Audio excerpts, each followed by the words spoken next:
When I shoot my shot, it's the whole wild way it's going in. Cross niggas like Bubba Chuck, I never gave a fuck. Hook shot a hole like Kareem, but I never lead a buck. I hit that Ginobili with my left hand, all like, woo! Bitch, you weren't with me shooting in the gym? Wrong nights, I perform like Mike. Anyone, Tyson, Jordan, Jackson, action. James Harden with the range on me, nigga, way back. Michael Jordan, 1985, bitch, I traveled with a cocaine circus. And you could live through anything if magic made it. A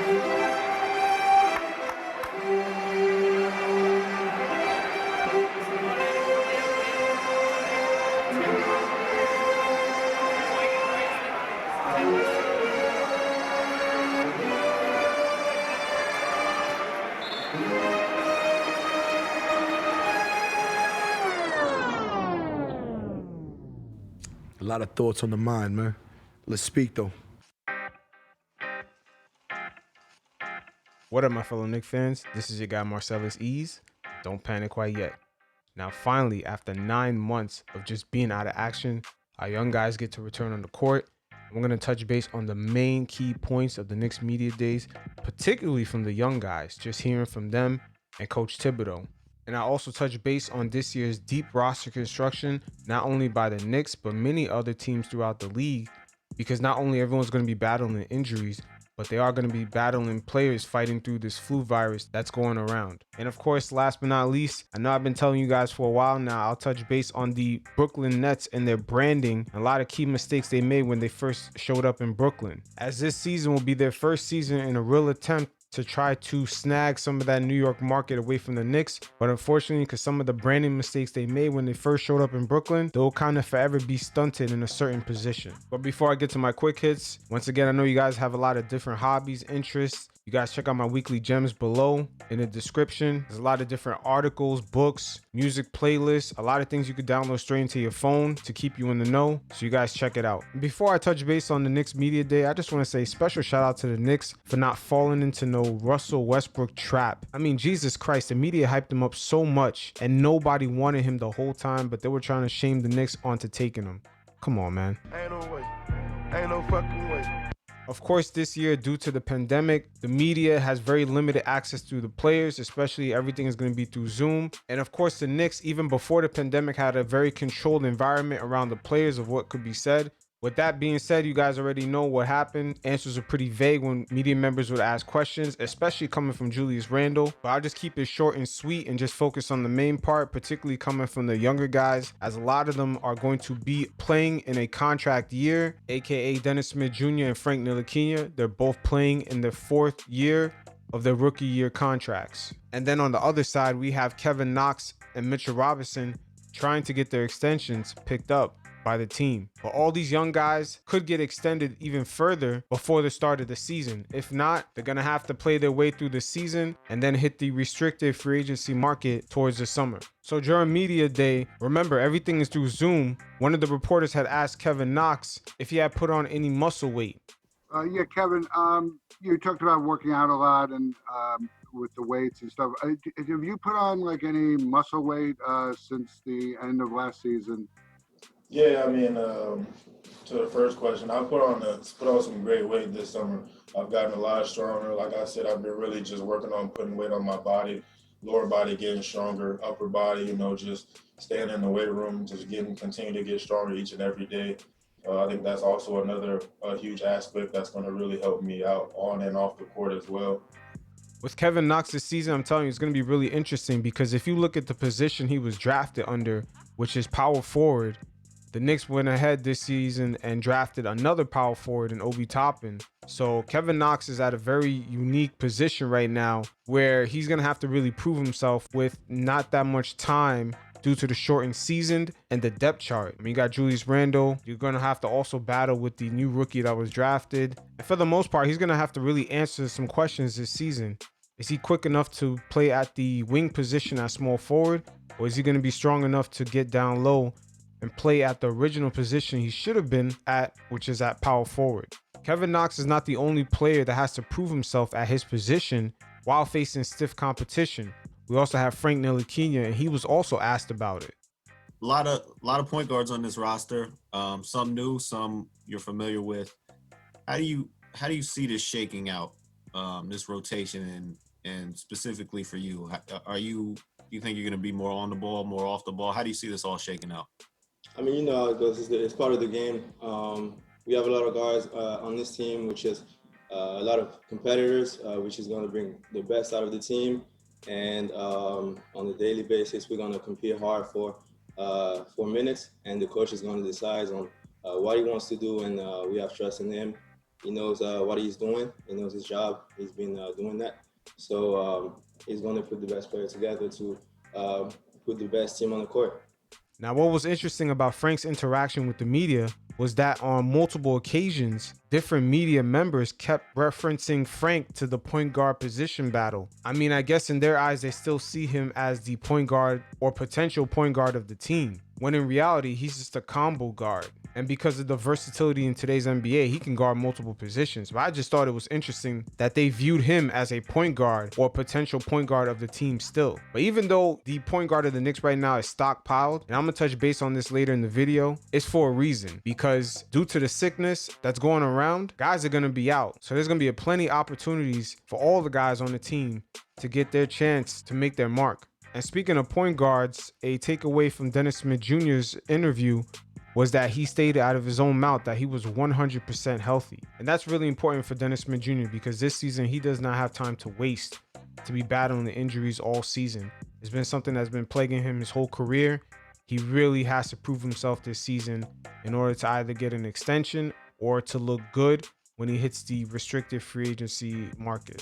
Now, another interesting takeaway was the interview with Austin Rivers, as he backed up what Alec Burke had told the media previously about the Knicks actually being a good destination for players, even though the media has created this narrative that players do not want to play here. There's just too much opportunity, and there's also a lot of money to be made. Austin Rivers kind of doubled down with what Alec Burke has stated before. Hey, Austin, welcome to New York. We've seen a lot of free agents in the past not want to come to MSG, and we just had Alec on, and he was speaking about how New York is still the mecca of basketball to him. So I was wondering what attracted to you coming to the Knicks. And then the second part to that question, what was the best advice your dad gave you about playing in New York?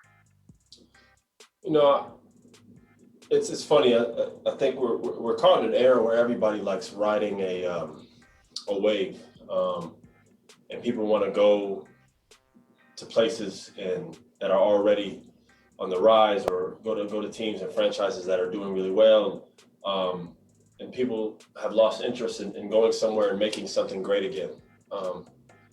So I don't understand the opportunity of people. I don't understand someone not wanting to play for a city like New York. I just didn't get that. I still don't understand that. So for me, the opportunity was obvious to play like you know, Alec alluded to, in a city that is regarded as the mecca of basketball, with the fans that they have. You know, why not try to be a part of something, you know, special? You know, everything right now is headed in the right direction. You know, from the hiring of the coach to the hiring of the management and assistant coaches, and you know, the picks that they drafted and the players that we've established this year. You know, we're building. You know what I mean? So I think to be a part of something is special. You know what I mean? It's easy to go somewhere where everything is already set up and they've been in the playoffs 4 or 5 years in a row. I've been on those teams, and those are great experiences, but I want to take those experiences and those lessons and help this team and this organization in many ways as possible. And I'm sure Alec feels the same way. So I think just being a part of, I think that era of, like what you said, of people not wanting to come here, you know, our job is to change that, you know what I mean? And we got to make it attractive. And we will, because we have everything else. You got the city of New York, you got the best fans in basketball, you got you play in the Madison Square Garden every night. You got the style of living. You got all of that. So it's our job to, as players, you know, because the management and all that, they can only do so much. So it's exciting. I wanted to be a part of that. Why not? You know what I mean? So I'm really excited for that. Now, Austin Rivers in particular gave a shout out to the Knicks hiring staff, the front office people, the people working the phones.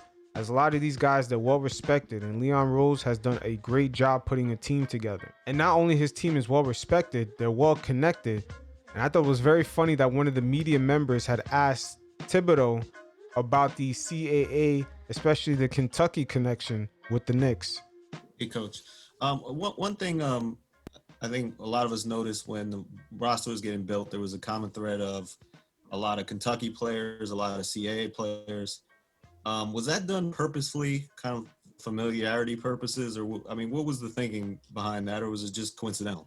Yeah, I think more coincidental, and obviously, the Kentucky piece is they have one of the best programs in the country. Whether we're talking about a Kentucky or a Duke, also, and I know both coaches very well, and oftentimes we'll talk to them about the draft and get their thoughts, and if you're getting a player out of either one of those programs, they understand what the team is about. They understand what winning is about. So it just that part was coincidental. CAA is it's one of the biggest agencies out there, and there's a lot of arms to CAA. There's a number of agents that work for the agency, and so it just so happened that quite a few of the guys are represented by CAA, but I think that probably holds true for most teams. But that we thought they fit us the best, and we had the opportunity to get those players, and we did. But there wasn't anything that we said, well, we got to have Kentucky players or we have to have CAA players. That's just not the case. I don't believe the Knicks are going out of their way to get Kentucky players. It's just when the opportunity does present itself, especially in this year's draft, maybe they're 1 or 2 picks away. They didn't really have a guy in mind, and they kind of went with a program that they were familiar with. The only thing I'm hoping is that they don't kind of play out the same situation when it comes to getting free agents. If a guy is maybe he's on Clutch Sports or a different agency, hopefully they don't play favoritism towards constructing the roster according to what agency a player is signed to. That's the only thing I'm afraid of. But speaking of agencies, Mitchell Robinson, I believe he fired Rich Paul from Clutch Sports. So he's no longer affiliated with that. So it'll be very interesting to see how that plays out, because once again, he has to be in negotiations with the Knicks this season, either to get that extension before the season starts, or he's going to hit the restricted free agency. So regardless, they're going to have to be in deep negotiations into what his future is with the team. Now, looking at the NBA scheduling, this shit is really interesting what they did to the Knicks here. I mean, I'm going to get right to it here. They gave the Knicks 7 back-to-backs on the first leg of this scheduling, which I don't understand. I'm looking at other teams, whether they were competitive last year or they weren't. They don't have nowhere near the back-to-backs we have. For example, of course, the Lakers are going to be on national TV a lot. They gave the Lakers 4 back-to-backs. They gave the Bucks 3. But the Warriors didn't even make the playoffs last year, and they gave this team 4 back-to-backs. Dallas Mavericks, they got eliminated in the second round. It's a young team. They got 3 back-to-backs. The Miami Heat got 3 back-to-backs. The Clippers have 5, surprisingly. But we have 7. That's unfucking believable. 7 back-to-backs to start off the first leg of the season, in which players had a short time to get into game shape. The preseason is short. I mean, guys have been practicing dolo, having Zoom practices for the past 9 months. I'm not understanding why all of a sudden we get tossed this type of schedule just to start off the season. And our players have been off for the longest. They're the most furthest away from being in game shape compared to other teams that were in the bubble. But yet we get tossed this 7 back-to-back shit just to start off the season. And it's not like a lot of these back-to-backs are spread out. Yeah, on the scheduling, there's too much of just 4 games in 5 days for the Knicks. I mean, just looking at the other teams, their back-to-back games are really spread out throughout their calendar for the first half of the season. Having a deep depth chart this season is going to be very crucial. That's why I was stating earlier about the roster construction this year. It's going to be very unique because these teams have to be very deep at multiple positions due to the virus that's going around, because some of the players are going to be out not only for injuries, but also due to the virus. So being deep at point guard this season shouldn't affect the Knicks. Being deep at power forward shouldn't affect Kevin Knox still getting a chance to, show what he can do. Same thing for Dennis Smith Jr., Frank Ntilikina, because the 2020-21 season is going to be really important for teams to have serviceable guys, because we're seeing players like Matthew Dellavedova getting signed, JJ Barea, Trey Burke getting a long deal. So all these types of signings with these serviceable guards, and even Tyler Johnson, even he got signed. It's showing that teams need to be deep and have, at least players that are capable of getting and playing some minutes. So that's why a signing like Alfred Payton for the Knicks is going to be really crucial this season, because once again, guys are going to be out, not only due to injury, but due to this virus that's going around. And also with this fucked up schedule they gave us for the first leg of the season, this is going to be really important. I still can't believe we have 7 back-to-backs. And most of the back-to-backs are pretty much 4 games in 5 days. Right about now, we're going to start to change the pace and change the style. I don't just speak to just say words. I feel like every time I speak, it has to mean something. Either it has to be some sort of information, some sort of detail, or some sort of, key to something. Like, I don't want to just say things that don't mean nothing. Because you don't want to just sound good to sound good, It's got to be something, Like, it's got to be something behind it. The foundation got to be strong.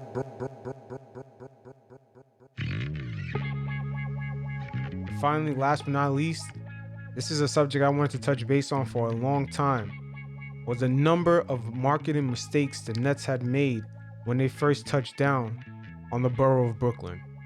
And even with the additions of Kevin Durant and Kyrie Irving, it's still not going to correct all those mistakes that were made, because it kind of left an imprint on the consumer's mind, aka the fans' mind around the city, on what kind of product the Nets are in comparison to the Knicks. You see, it's almost like a science in approaching selling a product in a market that's already dominated by a similar product. But with the Nets, this is a kind of a multi-layered complex issue, as it pretty much involved the owner who was not from the American market. Then when the Nets first showed up, they allowed players who had no understanding of what Brooklyn was to speak on the borough. And also another strike they had going against them was making the Brooklyn Nets look like another city's rival team, aka the Boston Celtics. And finally, I'll touch base on probably their most biggest mistake, which is an off the court thing, which was the most wasteful thing you could ever do in marketing, is trying to change the minds of people. The Nets should have realized they should have focused on changing their perception throughout the city on what their team represented. So first, I'm gonna start off with the Nets. They've always been marketed as a New York tri-state area team throughout the city for the past 35 years, ever since they moved to New Jersey in 1977. So off rip, you already have a long history of New Yorkers kind of viewing that team as a B-level team, especially when we always had the Knicks. So fast forwarding to 2012, when they first moved to Brooklyn, there was a few mistakes that they had made. First of all, they kept the same name. And second of all, they let too many players speak about Brooklyn when they didn't get acclimated into the borough yet. A lot of players like Gerald Wallace were saying that they were scared of the borough. Other players like Darren Williams were saying that they live elsewhere in New Jersey. A lot of the players were saying that they didn't live in the borough. They just came and practiced. So the team seemed distant from the borough off rip. You can see the major differences when the players start living where they play. Look at the 2019 Brooklyn Nets. Coach Kenny Atkinson lived in Brooklyn. Brook Lopez lived in Brooklyn. They had a lot of players who lived in Brooklyn. And you saw the originality oozing out of that team, as a lot of teams throughout the league was trying to imitate all the fun and dancing that they were doing that was going viral on the bench. So that was the first time that team ever looked like a Brooklyn team. They overachieved. They were young, fun, and full of originality. But going back to the earlier days of the Nets, a lot of the guys on the team, they were overpaid, like Joe Johnson, Darren Williams, Gerald Wallace. I mean, not only they were overpaid, they were pretty disconnected from the borough. Their energy levels just wasn't there. I mean, these guys were at different points in their career. They already made their money. They weren't hungry. The Nets should have came into Brooklyn with a more youthful team, with guys trying to prove themselves, kind of like how they were with Karis LeVert, Jarrett Allen, Spencer Dinwiddie, kind of like how they were in 2019. Because with that first year Brooklyn Nets team, that wasn't it. I mean, didn't they let Nate Robinson just kill them in the playoffs? The Bulls eliminated them in 7 games. Jimmy Butler didn't even play that well, and these guys got cooked. I mean, they were hanging up "Where's Darren Williams" posters all over Barclays Center. That's how bad that shit was. So once again, marketing is a battle of perception, not products.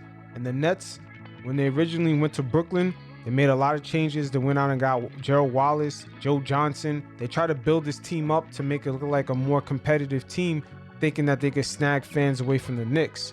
When in reality, they should have worked on their perception, maybe the name of their team, how the uniforms look like, the marketing around the team, what's going to be the team's identity. Because Brooklyn, man, it's a very unique place. Around the world, people know the name. And the team's branding has to really be on par with that. That's a lot to live up to. In my opinion, I believe the Nets were really lazy when it came to the branding of this team. They threw on the face of Jay-Z and they thought they had everything covered. And it's a little bit more than that. I mean, do you even remember the first time you seen the jerseys of the Brooklyn Nets? I remember thinking, wow, that shit looks so simple. The jersey designs almost came across as if they were trying to sell the word Brooklyn, which is a major thing that's going on around the borough right now. A lot of corporations are coming in and little mom and pop shops are opening up, and they're trying to monetize the word Brooklyn by throwing Brooklyn on everything. The Brooklyn Burger, the Brooklyn Bagel. An apartment building will be called the Brooklyn. Everyone's trying to commoditize the word, and the Brooklyn Nets jersey kind of gave off the same impression. And that's another strike that kind of went against the team. They came off as if they had no originality. They were just there to monetize the word like everyone else was doing, particularly outsiders. A lot of outsiders are coming into Brooklyn and they're just trying to commoditize the word. And in my opinion, the Brooklyn Nets were not trying to come off that way. That's why they used the face of Jay-Z to try to come into Brooklyn. Because at the same time, they already knew them building the stadium down in Flatbush, the area was going to change, and they didn't want to be perceived as gentrifiers. So that's why they used Jay's face a lot, especially if you notice when they first came in the borough. Jay had to show up to the game. Jay kind of had to be the face of this whole thing. That way, the people that were getting kicked out of their homes that they purchased years ago, in case that noise got brought up, at least Jay's face was on everything. And it took away a lot of heat from the Nets because they did a great job in using Jay-Z's likable image throughout the borough of Brooklyn. But then later on, we came to find out that he barely owned a percentage of the Brooklyn Nets. Now, with that being said, one of the biggest strikes against the Nets is making their team look like the Boston Celtics. I mean, come on. Trading for Paul Pierce, Kevin Garnett, and Jason Terry after they dominated the Eastern Conference for about 5 years prior to that, they made their team look like a rival city's team. That shit was a bad look. And I understand why it was done, because the Russian billionaire at the time, Prokhorov, he understood that he had to make a big move to make that first initial impression. Now in the business world, I'm pretty sure Prokhorov took a lot of calculated risk in order to make his billions. But unfortunately, in this scenario, this was not the right risk to take. And not only did that stunt the Brooklyn Nets on the court, but it stunted them as far as perception. Not only they're known for losing, the team looked like a bunch of outsiders. You had Kevin Garnett and Paul Pierce posters hung up everywhere around Brooklyn. It just looked like Brooklyn was repping a Boston Celtics team. Now, for those of you watching on YouTube, look at this Sports Illustrated cover with Paul Pierce, Garnett, and Ray Allen as Boston Celtic members. Now look at it fast forward with Garnett and Paul Pierce wearing Brooklyn Nets jerseys. This does not signify Brooklyn. Brooklyn is a place of originality. They don't do copycat shit. Now look at this advertisement outside of Barclays Center with Garnett, Pierce, and Jason Terry. That does not look good. That does not look good at all. I mean, anyone with any common sense, especially if they were from New York City that worked for the Nets around this time, would look at that and be like, this is not good branding right here. We look like a rival city's team. How the fuck can we build on this? You see, there's a hierarchy when it comes to certain goods or services or just brands in the back of people's minds. You could say it's almost like an imaginary ladder. When you think of a car, jewelry, certain foods, you think of certain brands right away. When you think of New York City basketball, what's the first thing that comes up in your head? Knicks. Or when you think about cars, you could say Mercedes, Benz, BMW. You see, for the Nets, just like cars like BMW and Mercedes and Volvo, they can exist with the Knicks, but they have to sort of craft an identity where fans are like, okay, when I want a BMW, I'm thinking about the quality of the drive. Or when I'm thinking about Mercedes, it's the engineering, or Volvo, safety. But there's other brands that can exist side by side, but they craft a different identity. That's what the Nets have to focus on. And they have the word Brooklyn on their jerseys, which gives them already 90% of the help. All that's left is for them just to be original and think of new things. And once that new thing is attached to the word Brooklyn, it's going to be like an explosion. It's going to sell itself. I mean, look at Jerry Buss, a longtime owner of the Lakers that passed away. He was a visionary. He changed the whole way the basketball experience was like. He used the culture of LA with the celebrities. He did the whole red carpet rollout for people to come to the games. He did the cheerleaders. This guy was thinking ahead. The Nets just have to do half of that work and attach the word Brooklyn to it, and it will sell like liquid gold. But it's crazy because they lack a lot of originality. Look at their slogans. Once again, for those of you watching on YouTube, you can see right here in this poster with Jason Terry, Paul Pierce, and Kevin Garnett, "Hello Brooklyn, we're in." See, that's a problem with the Nets. You could tell they're outsiders. Just like how the people come over to Brooklyn and try to gentrify by tossing the word Brooklyn on everything, the Nets do the same thing. Everyone already knows you're Brooklyn. Just be fucking original. You're coming off like an outsider who's corny, who knows the word Brooklyn is cool and wants to throw it on a t-shirt or every coffee mug, or play Biggie and Jay-Z at every Nets game as if there's no other culture in Brooklyn outside of those two people. The Nets are gonna have to get some people that's culturally connected onto their branding team so they can go ahead and form an identity or an in-game experience so they don't have to waste time trying to convince people to leave the Knicks, because that's not gonna work. They're gonna have to do the same thing sort of what the Pittsburgh Steelers do. They use the identity of the city and it trickles down onto the identity of the team. That blue collar type toughness identity that the Steelers have, that's the identity that they go with. It represents the city. The Nets are going to have to get people that's culturally connected and form some sort of in-game experience or just an identity, a slogan, something that's original. It can't be a copycat. And you don't have to toss the word Brooklyn on everything. People already know you're from Brooklyn. Just toss some dope shit outside of that and people are just gonna associate the two. Now, one perfect example the Nets actually executed in making a creative, dope concept is the Kuji Sweater city style jerseys. That was the first time I thought, wow, the Nets are actually getting their branding right and it reflects the borough. Now, there's a lot with the borough. They're gonna have to take in the good and the bad. If you rock that Kuji sweater in a certain time period in Brooklyn, early 90s, late 80s, that means you were slinging that candy. And that was pretty much a dope boy's uniform. You probably got carjacked driving your Chevy Impala, and you probably almost got your head blown off a few times for rocking that sweater because someone thought you was a D-boy and they figured you would have fat stacks in your pocket. I mean, that Kuji sweater was a drug dealer's graduation cap and gown. But getting back to the point, this is one example of them just getting creative without tossing the word Brooklyn on everything. And at the same time, they maintain originality. You know, be also dope. You know, with the Kuji City Edition jerseys, they should allow fans for just a day or two, like a special edition, to customize those jerseys. Instead of players' names in the back, they should have the names of Brooklyn streets and avenues. Or even host an event that's kind of themed like a block party and have a promotion for those types of jerseys. It's just a random idea I just tossed out there, but these are the types of things that they can do. But there's just too much culture around the borough for them just to focus on the word Brooklyn, tossing it on every single piece of merchandise. It just doesn't make any sense. The Nets are going to have to think outside the box because they're always going to exist sort of the same way Coca-Cola exists with Pepsi. People automatically think of Coke over Pepsi, but Pepsi's still making their money, but they're second best. It won't matter what superstars they get, even if they have Kyrie and KD, it won't matter. They'll still be second fiddle to the Knicks. I mean, shit, even speaking of Kyrie and KD, those two guys, the perception of those two guys is really quirky. And I think the Nets, to soften up their image, that's why they have Steve Nash as a coach, because he's a well-liked guy. Other than that, their two superstars are not well-liked throughout the media, and they normally paint those two guys in a bad light. But anyway, regardless of what superstar they have, the Brooklyn Nets are going to have to enter the back of people's minds in a different way. What I mean by that is the same way you could say when you think about shipping, Federal Express, people think of speed, like I want a package overnight. But Federal Express was not the first shipping company, but people think of it in a different way.